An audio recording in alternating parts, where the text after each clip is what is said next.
Halos patapos na ang paghahandang ginagawa ng Philippine Media Network Service Cooperative at Alliance of Progressive Organization na paghahanda sa plano nitong Social Media Summit na ilulunsad ngayong Nobyembre dito sa Metro Manila.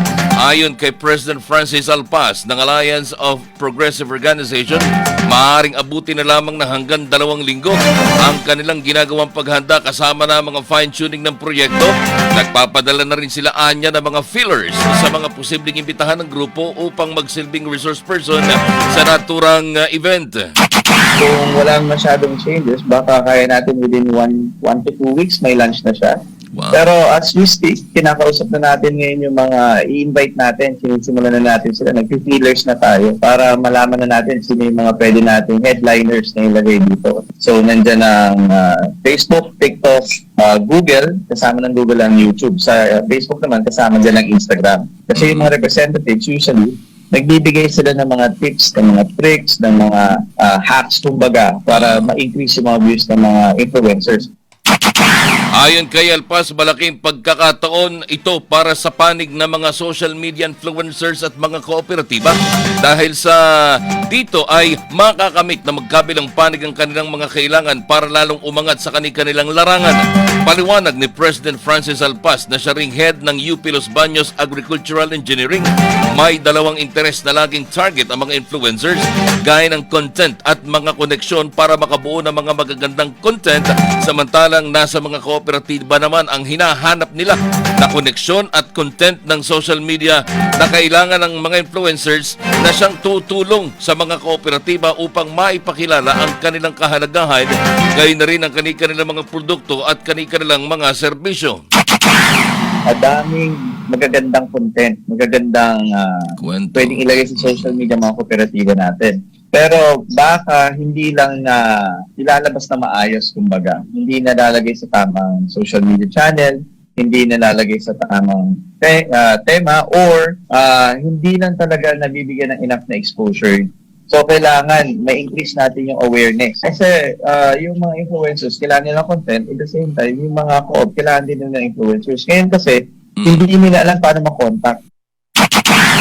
At tinig ni President Francis Alpas sa panayam ng inyong programang Ang Inyong Kooperatiba dito sa Co Virtual Radio. Sabi pa ni Alpas, pagkakataon na rin ito ng ating mga kooperatiba upang harap-harapan ay makausap nila ang mga social media influencers upang talakayin kung paanong mapapalawak pa ang kaalaman ng iba't ibang kooperatiba at publiko tungkol sa kanilang produkto at ng kanilang serbisyo.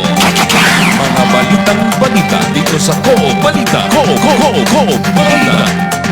Natapos na ng Alliance of Progressive Organization ang website na magsisilbing official promotional and registration site ng mga magnanais na dumalo sa isasagawang social media summit ng PMN at APO. Anya, may mga ilang detalye pa silang kailangan ayusin, i-edit o i-develop sa naturang website bago ito paaprubahan at saka ipakalat upang makita at magamit na ng mga interesadong influencers.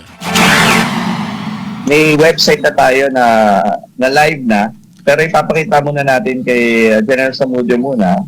Kung okay na sa kanila, pwede na i-share yun kasi registration natin pwede online.